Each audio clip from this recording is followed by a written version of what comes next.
নমস্কাৰ বন্ধু-বান্ধৱীসকল স্বাগতম জনাইছো মোৰ অসমীয়া ইউটিউব চেনেল Assamese Jigyasa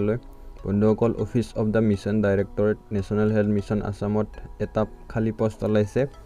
আৰু পোষ্টৰ নাম হৈছে procurement and supply chain management consultant আৰু ইয়াৰ কাৰণে হ'ব লাগিব graduate in any discipline with post graduation diploma in material management supply chain management বা লজিষ্টিক মেনেজমেন্ট আৰু ইয়াৰ কাৰণে মিনিমাম 7 ইয়াৰ্স অফ এক্সপেৰিয়েন্স থাকিব লাগিব তাৰ পিছত এজ 40 ইয়াৰ্সৰ তলত হ'ব লাগিব তাৰ কাৰণে আছে মাত্ৰ এটা পোষ্ট আৰু দৰমহা হৈছে 70,000 টকা তাৰ পিছত বন্ধুসকল দিয়া হৈছে অনলাইন এপ্লিকেশনৰ অন্তিম ডেট দিয়া হৈছে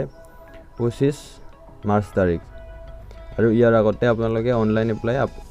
এপ্লাই কৰিব লাগিব আৰু অনলাইন এপ্লাইৰ কাৰণে ৱেবসাইটটো দিয়া হৈছে NHMৰ অফিচিয়েল ৱেবসাইট nhm.assam.gov.in আৰু এইটোৰ কাৰণে নোটিফিকেশন দিছিল 8 তাৰিখে আৰু ইয়াৰ কাৰণে এপ্লাই বৰ্তমান চলি আছে আপোনালোকে এপ্লাই কৰিব পাৰিব তো বন্ধুসকল এইটোৱে আছিল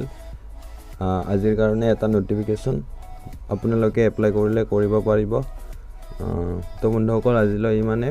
যদি ভিডিওটো ভাল পালে লাইক কৰিব শেয়াৰ কৰিব আৰু চেনেলটো সাবস্ক্ৰাইব কৰিব ধন্যবাদ